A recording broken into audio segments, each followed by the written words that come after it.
Vale, pues me presento para los que no me conozcáis, soy Manuel Quero, preventa de Arrow para la parte de Dell. Vale, vamos a hablar de la nueva generación de Powerball. En este caso, como podéis ver, le han añadido un 2 donde antiguamente era un 0, 50, 12, 24, 84, pues ahora han añadido un 2, ¿vale? Para diferenciar entre las versiones. ¿Vale? Primero vamos a hablar de los distintos modelos y las expansiones que tiene esta cabina. Uy, se me está pasando solo la diapositiva. No sé por qué, pero bueno.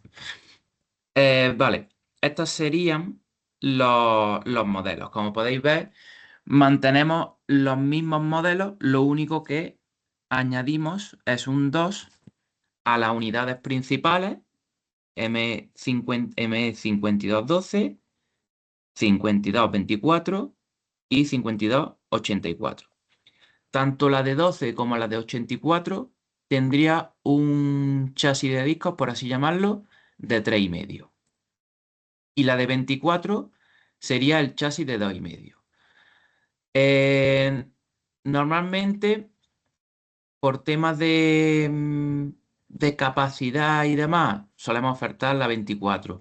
No creáis que por la M5212, por ser menos discos, tenga mucho cambio de diferencia de precio, ¿vale? Normalmente tanto la M5212 y la 24 están muy parejos en precio. Simplemente que una es para discos de 3,5 y otra es para discos de 2,5, ¿vale? Después, tema expansiones.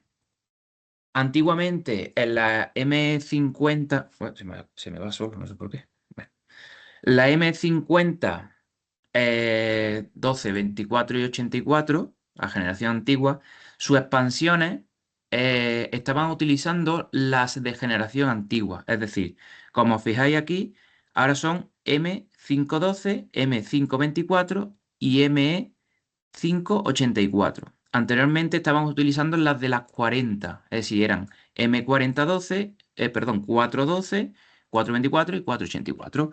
Ahora, estas tienen su propia expansión de nueva generación. Al igual que las principales, la de 12 y 84 serían de 3,5 y las de 24 de 2,5. También aclarar que este modelo de cabina solo funciona en SAN, en bloque, ¿vale? Ahora vamos a hablar sobre esto mismo que hemos estado comentando de las expansiones, qué capacidad de expansión tenemos según qué DPE, ¿no? El modelo principal. En la parte izquierda tenemos los modelos 512 y 5212 y 5224, que son las cabinas principales normales, entre comillas, ¿vale? De densidad normal o low, donde podemos expandir hasta 9 enclosures, ¿vale? Estos enclosures podríamos ampliar. Se me pasa solo. Estos enclosures podemos ampliar hasta 9, ya sea mezclando 512, 524, hasta 9, ¿vale? Como podéis ver en la imagen. Cosas que han cambiado con la generación anterior. Los de 3,5, los chasis de 3,5, tanto el 512 como el 84, han añadido un disco más adicional de más teras, que sería de 24. Anteriormente, en la generación M412 y M484 teníamos solamente hasta 20. En la de 24 seguimos igual, hasta 768, así que por ese lado seguimos exactamente igual. En la segunda, en el medio, tenemos exactamente lo mismo, los DP principales de 12 y 24, pero con expansiones de 84. Aquí podemos ampliar hasta 3. También importante, no se puede hacer mezcla de chasis de expansiones de 84 con expansiones de 12 y 24. No se pueden mezclar. O utiliza las de 12 y 24 o utiliza las de 84. Y por último, tenemos la cabina de 5284, que es de alta densidad, donde podríamos ampliar hasta 3 también. Que podemos llegar hasta 7 petabytes, como podéis ver en la imagen. Ahora vamos a hablar de una parte importante, que es el tema de las interfaces. No sé si habéis dado cuenta que cuando nosotros o el comercial os pasa la oferta, juntamos un sizer donde indicamos en la parte de conectividad que la configuración inicial o el sizing que hacemos sobre la conexión a futuro no va a ser posible cambiar. Es por ello que si os fijáis en las controladoras que tienen, son unas controladoras que pueden cambiarse, ¿vale? Pero los puertos vienen soldados en cada controladora. Entonces, si a futuro quisieseis cambiar la conexión, tendríais que cambiar la controladora. ¿Qué pasa con ello? Que eso es un gasto bastante alto, porque estáis cambiando controladora entera, que es donde está CPU, RAM, todo. ¿Vale? Los temas de conexión, pues bueno, los recuerdo por si, por si se han olvidado las conexiones. Tenemos estas 4 opciones. Tenemos iSCSI, ya sea por fibra, 1025, por cobre, a 10, por Fiber Channel, 1032 y por SAS. Voy a quitar el puntero. Aquí, vale. Los temas de estas conexiones, pues bueno, dentro del configurador siempre nos van a dejar, no se pueden configurar tanto las opciones de estas 4 primeras, bueno, todas en realidad tenemos que configurar mínimo un cable o una óptica porque no se puede dejar vacío. Eso por recordarlo.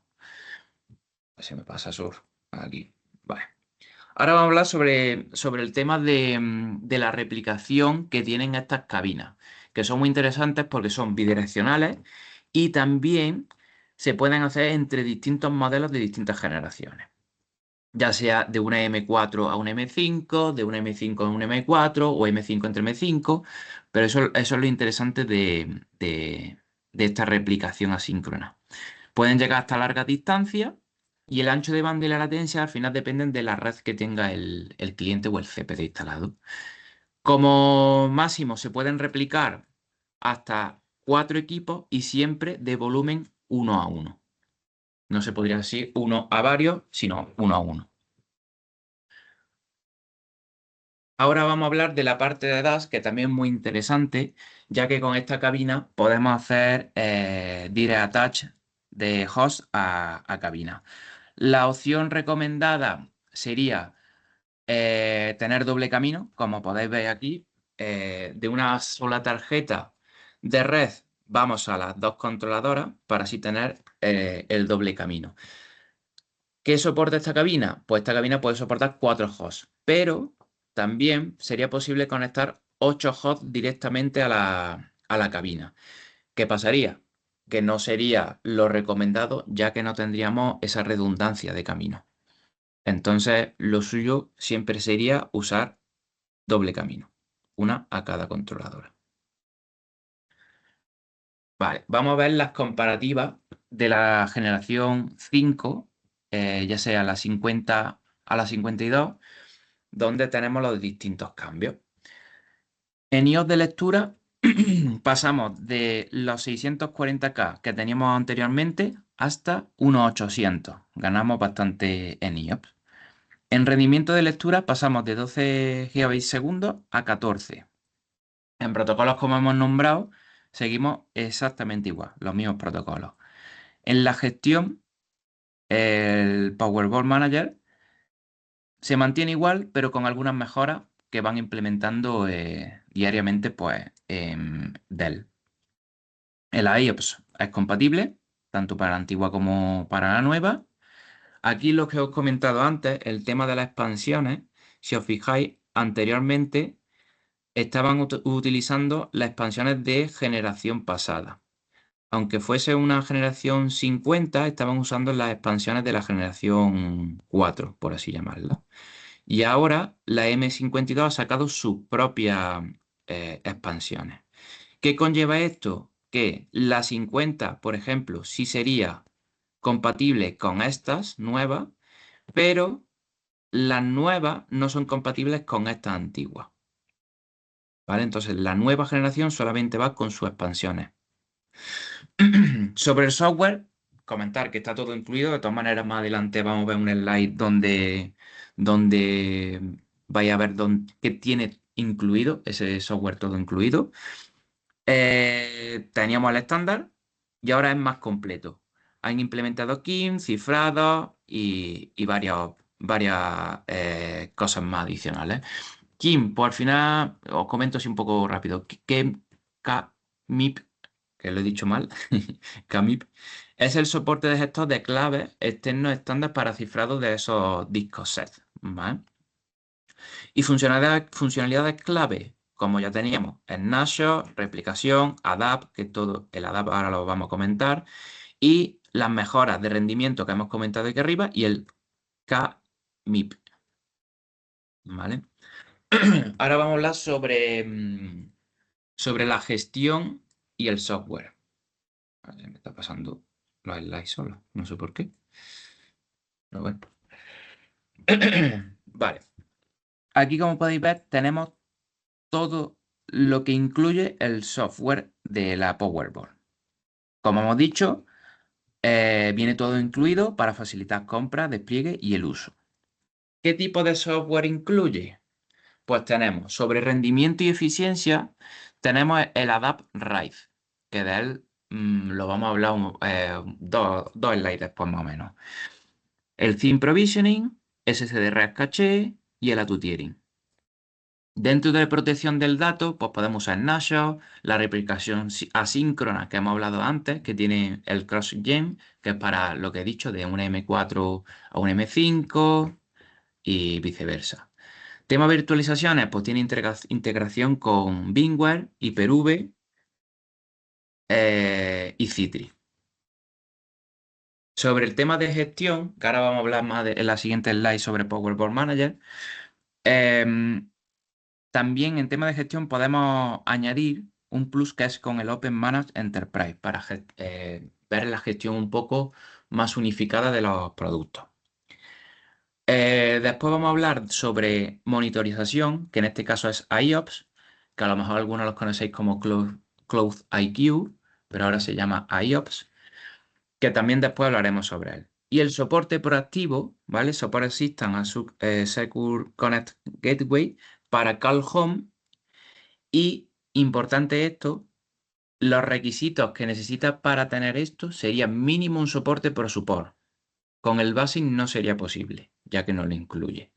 Entonces, para temas de monitorización con IO y temas de soporte assist del call home y demás, tendría que ser mínimo con un Pro Support, ya sea NVD, 4 horas, los que ya sabéis algunos.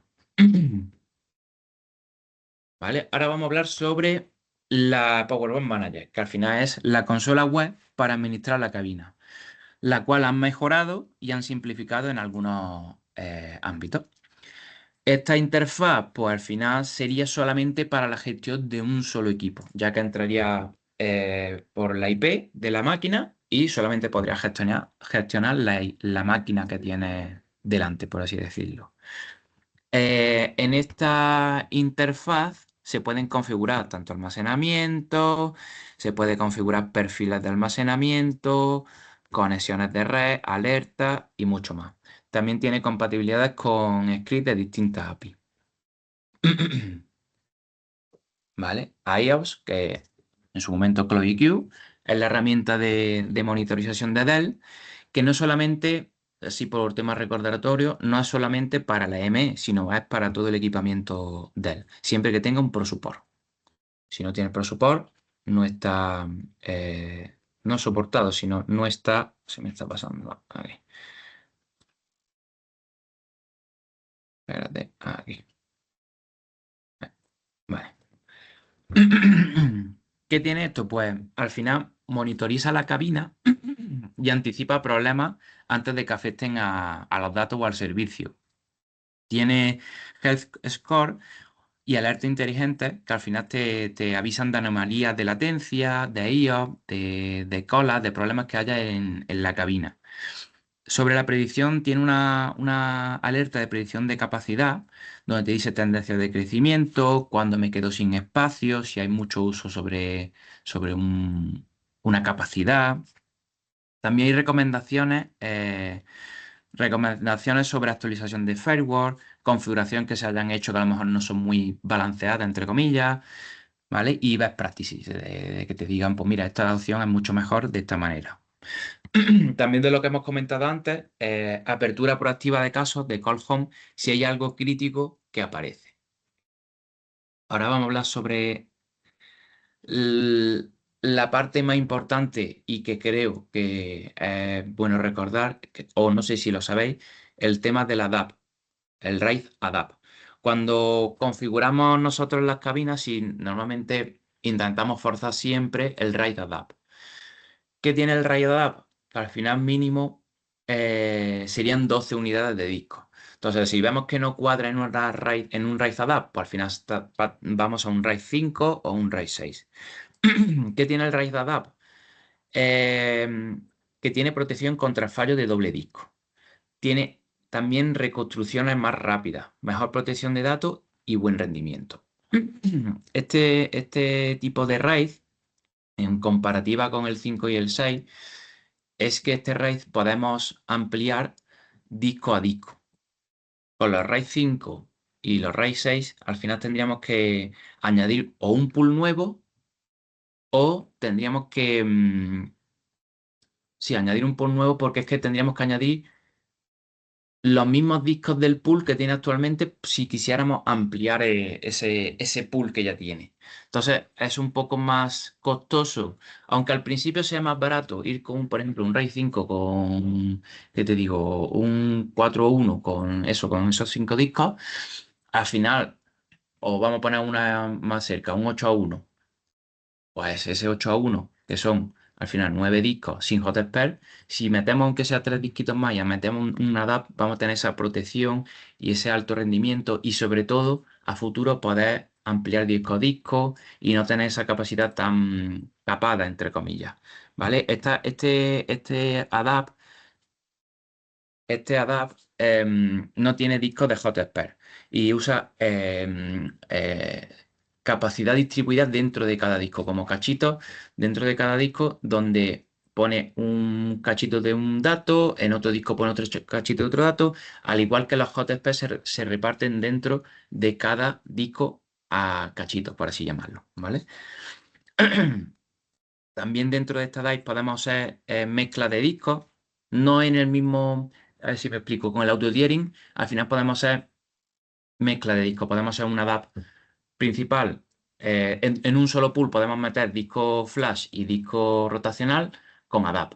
Por ejemplo, 12 discos de 384 y 12 discos de 1,8, por ejemplo, o 2,4, por ejemplo. Y es en un mismo pool. Y tendríamos ahí doble ADAP en el cual podemos hacer auto-tiering según el tipo de datos que vayamos a gestionar. ¿Vale? Después de todo esto, vamos a irnos al PowerSizer, ¿vale? Para ir toqueteando lo que acabamos de hablar. Y sobre todo para que veáis la diferencia de cómo se configuraría estos tipos de cabinas que hemos hablado. A ver, voy a finalizar la presentación de aquí. Vale, pues, sí. Vale, y esta parte se ve, ¿no? A ver si no me ha echado. Sí, se ve. ¿Se ve? Vale. Vale. Vale. Power Sizer. Vale. ¿Preguntas sobre la parte de la presentación? ¿Tenía alguna duda? ¿Todo bien? Vale. Pues sigo. Parte de Power Sizer, que ya algunos ya conoceréis esta herramienta. Como podéis ver, tenemos todo el portfolio de Dell para temas de sizing. En este caso, nos vamos a ir a Powerball, que es de lo que hemos estado hablando. A ver si carga. Vale. Si os fijáis aquí arriba, en modelo generación, directamente ya te marca la opción M5 MLQ, que sería la nueva, ¿vale? Ya recomendamos ir todo a nuevo porque en enero entra Neol. Aunque tenga unos años de tema de soporte, de expansión y demás, ya recomendamos ir directamente a nueva generación porque si vamos a irnos a enero, queda literalmente nada. ¿Vale? Entonces, la opción seleccionada automáticamente es nueva. Aquí lo de densidad es lo que hemos hablado antes. Si queremos irnos a una cabina superior, por ejemplo, la de 84, tanto la 5084 como la 5284, tendríamos que seleccionar la opción de High Density. Importante, estas cabinas tienen unas configuraciones específicas. Empiezan desde 28 y van en incrementos de 14. No sería como posible como en las de 12 y 24, que podemos meter los discos según el tipo de RAID que vayamos configurando. Más cositas de la principal. Tema de los workloads, según qué tipo de carga vamos a meter, bloque de los tamaños de bloques y el pattern hacer al final esto es un poco orientativo, ¿vale? El tema random es lo que se suele usar normalmente y el secuencial pues, puede ser para temas de videovigilancia, para SQL, para base de datos, según el tipo de acceso que tenga lo que se vaya a meter dentro de la cabina. Aquí tenemos los tipos de conexiones que hemos hablado antes. SAS, 16, 32, 10, 25, base T. Voy a meter, por ejemplo, 25.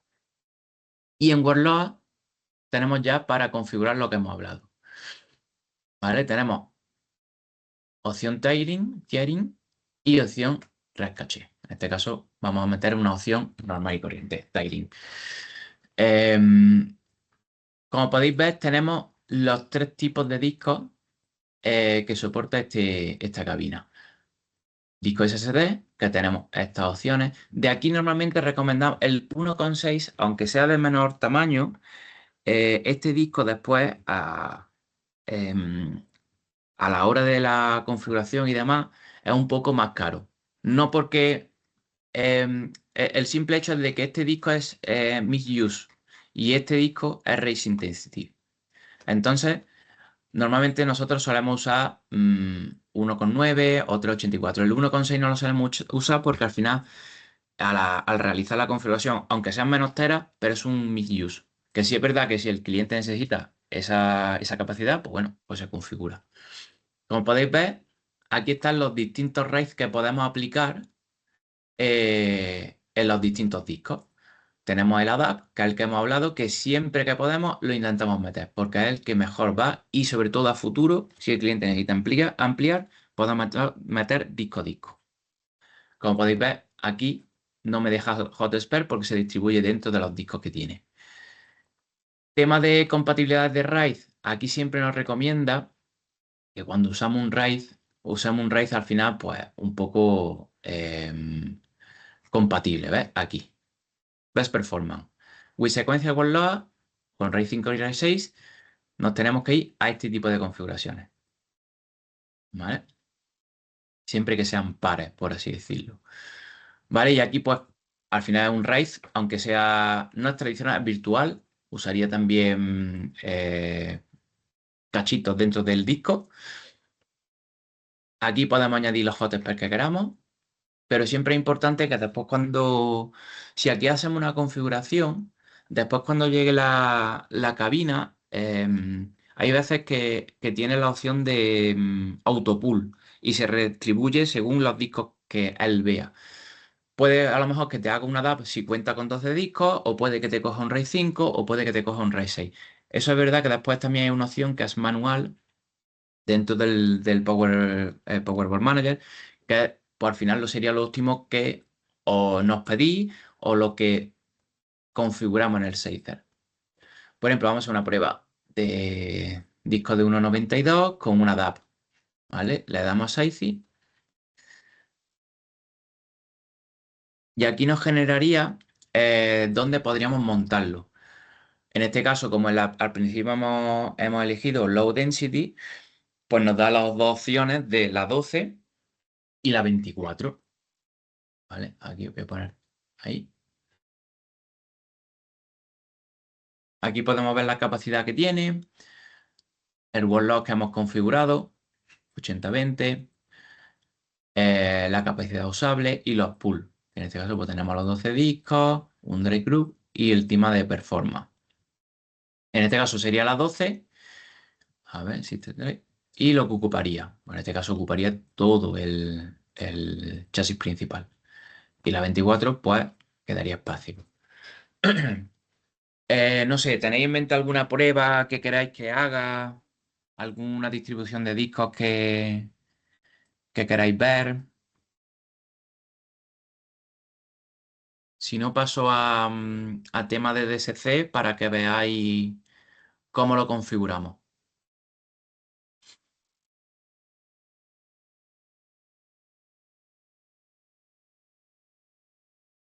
Pues me voy directamente al DSC.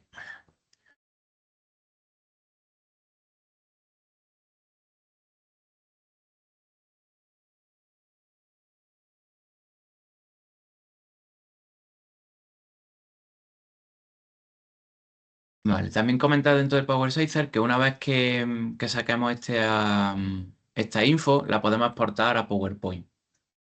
Voy a poner prueba.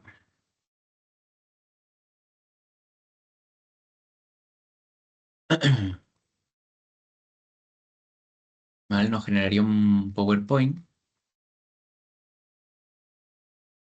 A ver si quiere.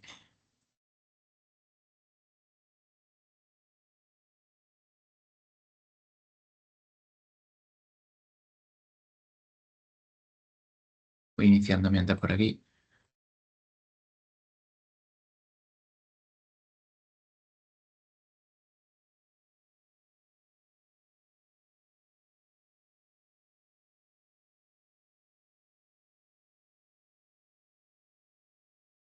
Vale, aquí vamos a poner prueba webinar. Y mientras voy a intentar a ver si me lo quiere descargar.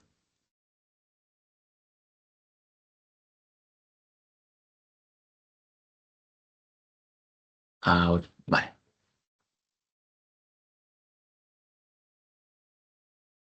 Vale, voy a pasarlo arriba.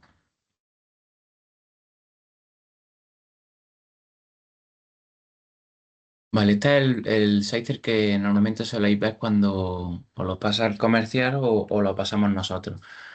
Aquí lo que nosotros a veces hacemos de corrección es el tema de conexión que os hemos comentado antes, que una vez configurada esta conexión no va a ser posible cambiarla a futuro. Como tal, si queréis cambiarla, tenéis que cambiar las controladoras completas. Es decir, al final es donde está todo. Vale, aquí podéis ver el tema de rendimiento, el performance que se ha usado, el storage mode, que es virtual, el otro es tradicional, que ese no lo recomendamos, la capacidad que tiene, básicamente lo que hemos visto en el Scyther, pero esto es bastante interesante para después pasarlo al cliente o ver el tema de capacidad y rendimiento. Vale, vamos a irnos al DSC, aquí. Vale, y aquí pues vamos a buscar, por ejemplo, este que hemos metido, que es una 52 24. También comentar lo importante que son los Smart Selection, ¿vale? Que es donde podemos conseguir las mejoras de precio, ya que estos equipos, pues, vienen con una configuración base, pero después nosotros las modificamos según los que nos pidáis o se configure. A ver, voy a cogerme, por ejemplo, este que es de 1,92, que sería lo más cercano y donde quedaría más cerca la configuración y más ajustado a precio. Voy a guardar.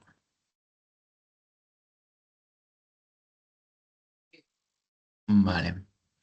Aquí el tema de controladora tenemos tanto single como dual. Nosotros la single no la solemos configurar, siempre tiramos a estas opciones. Como podéis ver, no aparece ni la opción de 10 SCSI ni la opción de 17 de Fiber Channel. Es porque tiene solamente esta controladora, ¿vale? Y esta controladora, pero soporta esta controladora tanto óptica de 10 y óptica de 16. Pero la controladora principal es de 25 y de 32. En este caso, como hemos configurado 25, vamos a ir con 25. ¿Ves? Por ejemplo, aquí la parte de 10, pues por ejemplo se ha configurado dos cablecitos. Pues en este caso a lo mejor se va a conectar un host para las dos controladoras. ¿Vale? Y aquí tenemos las opciones de discos, que como hemos configurado 1.92 con 12 disquitos, que sería el ADAP que hemos configurado aquí. ¿Vale? Total, 12 disquitos. Este precio claramente ni le hagáis caso, ¿vale? Porque es un precio de catálogo. Esto después ya con el Smart Selection que tenemos, si hay DR y todo lo que conlleva, tendría un precio con descuento. Tema de cableado, el Pro Deploy si hiciera falta y la garantía, que siempre recomendamos Pro Support, eso siempre. ¿Vale? Y en este caso, pues como veis, es fácil de configurar. Donde a lo mejor echamos un poquito más de tiempo sería en el sizing, según los requerimientos que necesitemos. ¿Vale? ¿Vale? Siempre hay que completar los discos de la cabina. Como hemos configurado 12, pues hay que meter huecos vacíos, entre comillas, de los filters de la cabina. ¿Vale? Y aquí, ahí así se nos quedaría. Sí, de esta manera. Yo esto, por ejemplo, se lo pasaría al comercial de la cuenta y ya pues solicitaría o se haría un autoquote o se haría o se solicitaría el precio a él.